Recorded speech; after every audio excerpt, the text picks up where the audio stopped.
Good afternoon, everyone. Bonjour tout le monde. Aujourd'hui, j'ai eu la première d'une série de réunions visant à établir une nouvelle relation globale entre le Canada et les États-Unis. President Trump and I met today as leaders of two sovereign independent nations. And I want to thank the President and the members of his cabinet that attended for welcoming me and my colleagues to the White House and for our very constructive discussions. I conveyed to the President today what our countries have long proven to be true, that Canada and the United States are stronger when we work together. We can get a better deal for our workers. We can create more opportunities for our businesses. We can build stronger economies across North America when we work together. And really today marked the end of the beginning of a process of the United States and Canada redefining that relationship of working together. The question is how we will cooperate in the future, how we can build an economic and security relationship built on mutual respect, built on common interests, and that delivers transformational benefits to our economies.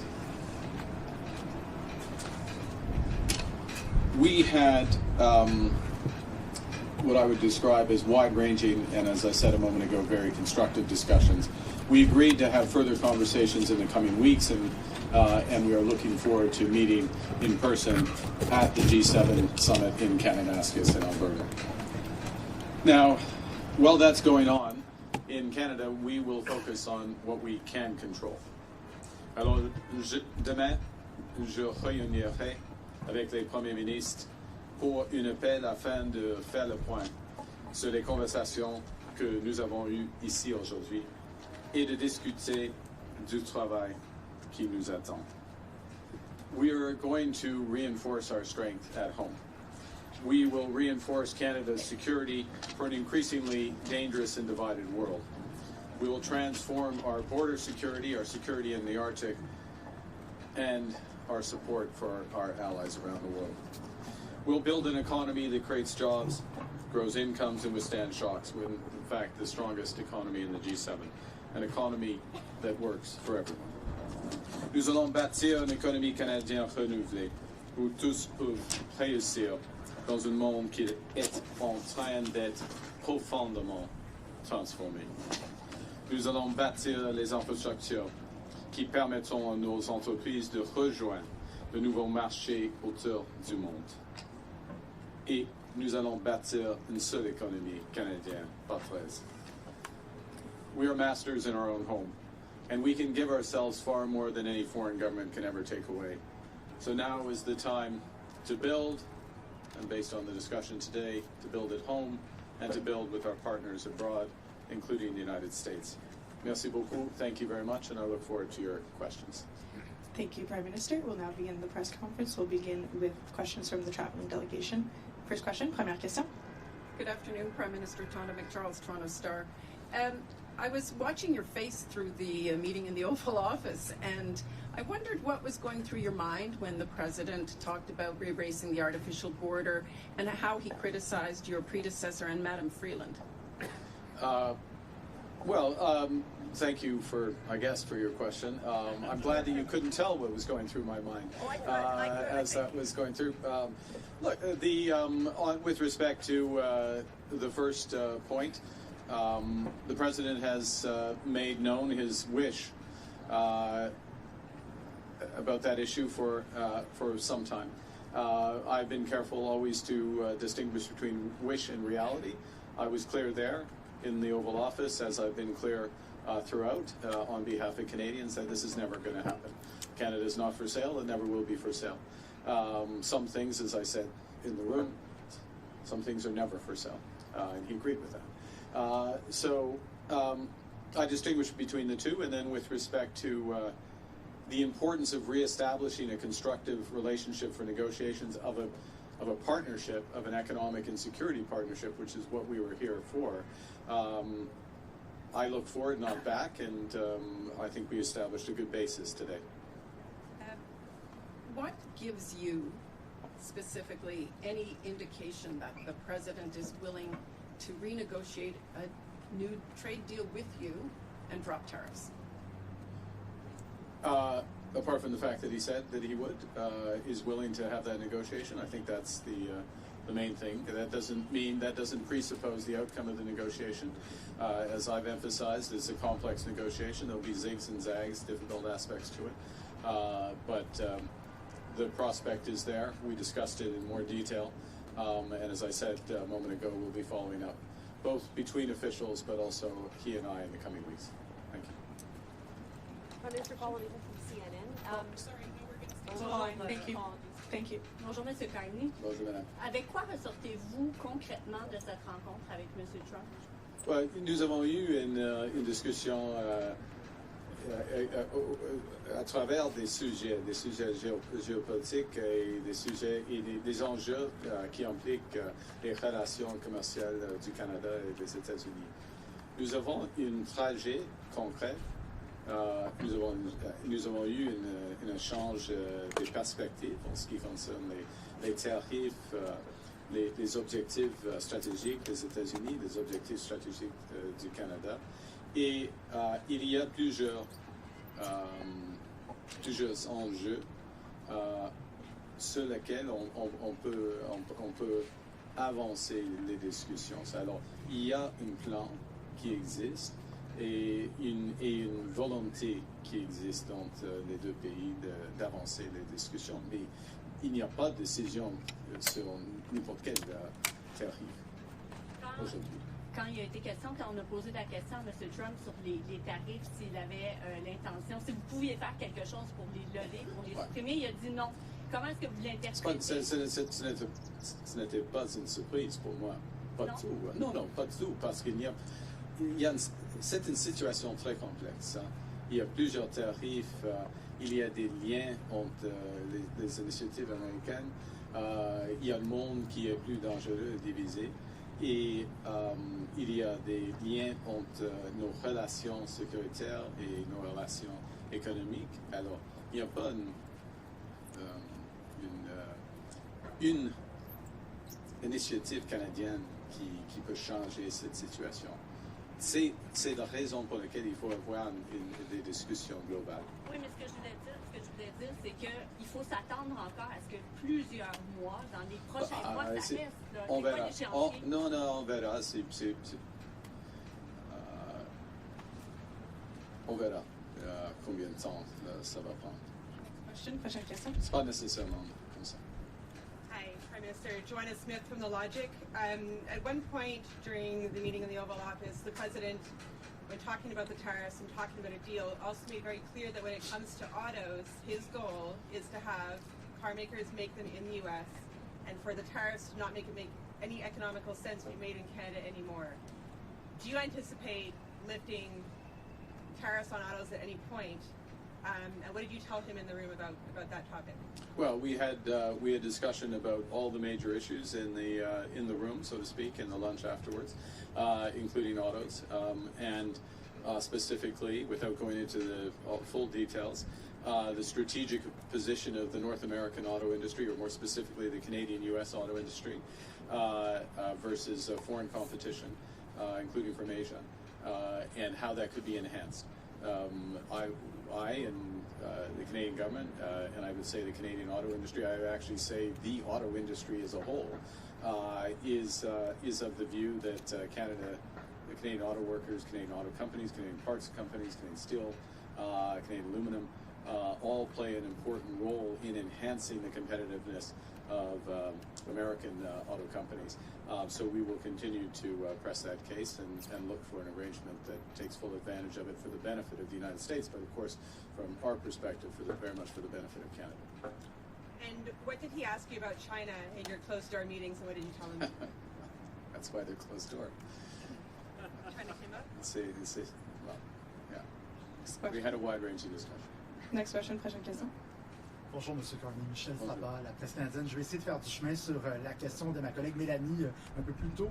Est-ce que vous repartez avec quoi que ce soit de tangible au niveau du commerce des droits de douane? Et comme j'ai dit il y a quelques jours, je n'attendais pas qu'il y aura des fumées blancs ici, ok? Parce que ce sont des négociations, comme je viens de dire, très complexes. Il y a beaucoup d'aspects, mais on a fait de progrès. Nous avons eu des échanges très compréhensifs, très tangibles. Et il y aura des réunions entre les ministres et les fonctionnaires. Et puis, entre lui et moi, Monsieur le Président, et moi, sur l'appel, et en Alberta au mi-juin. Alors,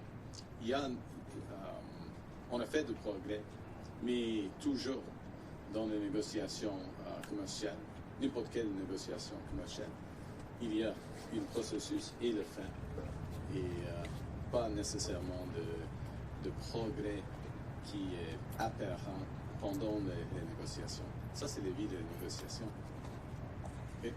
Parlant de la In English, to summarize, look, in a negotiation, you don't get like little elements of it. You get an end to a negotiation. We're having a very complex negotiation about a wide range of issues. And it's, as I said before I came here, I wouldn't have expected white smoke coming out of this meeting. That was not my expectation, because of the nature of the negotiation. So you don't expect to have specific progress as things move along, even when you're making progress, because that's why it's a global negotiation. Parlant de l'Alberta, que pensez-vous de l'idée de Daniel Smith d'encourager la tenue d'un référendum sur la souveraineté de l'Alberta? Le Canada est plus fort que quand nous travaillons ensemble comme Canadiens et Canadiens. Et je suis albertain. Et je crois fièrement en Canada. Alors, on peut poser des questions, mais pour moi, la réponse est claire. Canada's stronger when we work together. As an Albertan, I firmly believe that. You can always ask a question, but I know what I would respond clearly. Prochaine question, next question. Bonjour, M. Carney, Olivier Ferrand-Boissé de TVA. Est-ce que M. Trump vous a convaincu qu'il voulait bel et bien renégocier l'accord de libre-échange? Parce que ça semblait pas clair dans le bureau à Non, tout c'est à clair. l'heure. C'est clair. Oui? Oui. OK. Vous avez dit à plusieurs reprises que... C'est clair qu'il y aura... Oui. Nous avons commencé la renégociation de nos relations commerciales, y compris la laine. OK? Vous aviez dit à plusieurs reprises que, selon vous, M. Trump voulait nous briser pour nous posséder. Est-ce que c'est encore votre lecture de ses intentions après votre rencontre d'aujourd'hui? Je crois nous sommes forts. Et le Canada devient de plus en plus fort, jour après jour, semaine après semaine, avec le nouveau gouvernement. Alors, il va être dessous de cette idée. Prochaine question. Next question. Good afternoon, Prime Minister. JP Tasker, CBC News. How are you? Hi. I'm well, thank you, JP. Good. How are you? I'm good. Good. Do you feel better or worse about Canada-U.S. relations after meeting with the President today? It was a very constructive meeting. I feel better about the relations in the sense of, in many respects, one, the posture, if I can put it that way, or the positioning the President took towards us. Secondly, the breadth of discussion and how concrete the discussions were. These are the discussions you have when you're looking to find solutions, as opposed to laying down terms, if you will. So feel better about that. And I would add one other thing, which maybe isn't as obvious, so I should say it, which is that we also discussed a number of issues globally, geostrategically, if I can put it that way, where we have common interests, common concerns. And that, of course, is a sign of a broader and very healthy, a healthy relationship. Look, we have a lot more work to do. I'm not trying to suggest at any respect that we can have one meeting and everything's changed, but now we are engaged and very fully engaged. Good afternoon, Prime Minister. Ashley Burke, CBC News. What specifically did you say to President Trump about lifting tariffs on Canada? And based on your conversations, what do you think it would take to get those tariffs lifted, and how long could it take? Well, I can't answer the second part of your question because we don't make that decision. But certainly press the case in a number of areas where we think the tariffs should be lifted.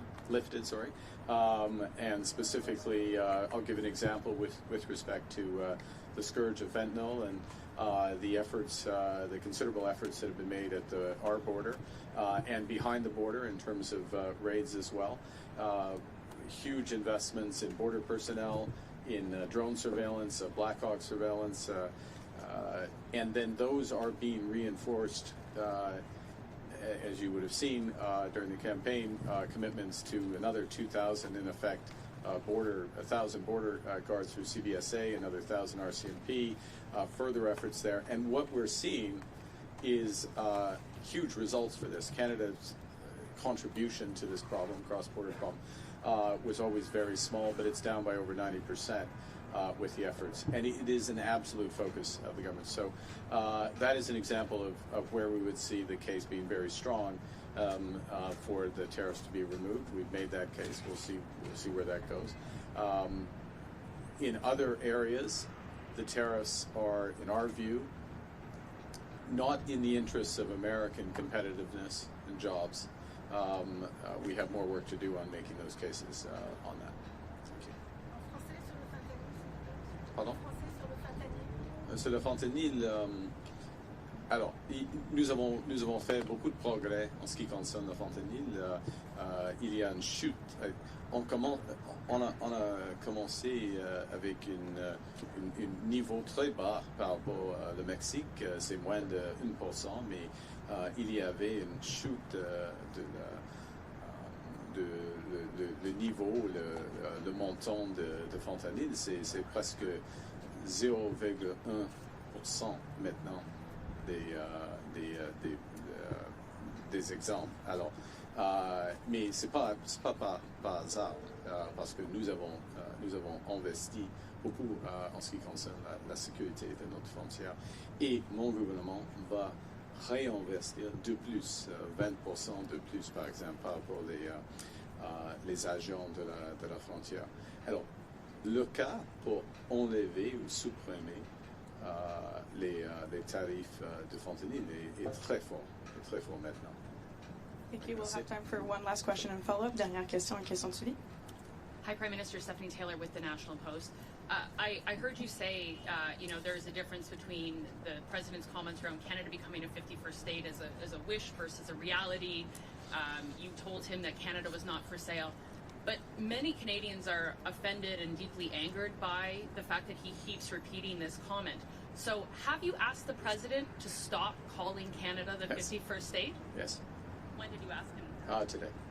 Okay, specifically, what did you ask him? Exactly what you just said. But what words did you use? How did you ask him? Look, I gave you an answer. Do you have a follow-up? No. What was his answer? Well, look, I don't know. He's the president. He's his own person. I would go back to showing the difference between a wish and a reality. We're very clear. I've been very clear publicly, consistently. I've been very clear in private. I was clear again in the Oval Office. We'll be clear throughout. The president, he understands that we're having a negotiation between sovereign nations, and that we will only pursue and accept a deal that's in the best interests of Canada, not just in the short term, but in the medium and long term for Canada. J'ai dit, c'est pas utile de répéter cette idée. Je l'ai dit à lui, mais le président, il va dire ce qu'il veut. Pas. Mais il y a une différence, une grande différence entre la réalité et la volonté, comme vous le savez. This will be the last question. Sorry, just last question. Okay. Steph didn't take a follow-up. So last question, please. Thank you. Hi, this is Vipal Manga from the Wall Street Journal. Given what's happened with the USMCA and the tariffs that Canada is facing, how do you trust that the U.S. right now is negotiating in good faith, and how do you trust the deal you signed? We'll make that determination over the course of the negotiations. I mean, that's the bottom line on that. It's a process. You see, and I would emphasize the following, which is that we have been in the process, as most would know, of an election, and so this is the point at which a serious discussion begins. And so we had the president at his invitation. I'm here. He welcomed us. We had a very substantive, wide-ranging discussion with the president, but in the presence of the vice president, the secretary of commerce, the secretary of foreign affairs, and beyond, his chief of staff as well. Now I'm in trouble. Stephen Miller. I think that covers it. I hope so. And we have some very specific things to follow up on and build out from that. And in any negotiation, then you make a determination based on that. It also, part of what you make a determination based on are the incentives aligned in the agreement that you get. And I think the lesson would be of this experience is to ensure that the incentives are aligned and durably so between the two countries, and that is a way that agreements are self-reinforcing. Thank you very much. Prime Minister, this was the next press conference. C'est ce qui met fin à notre conférence de presse. Merci.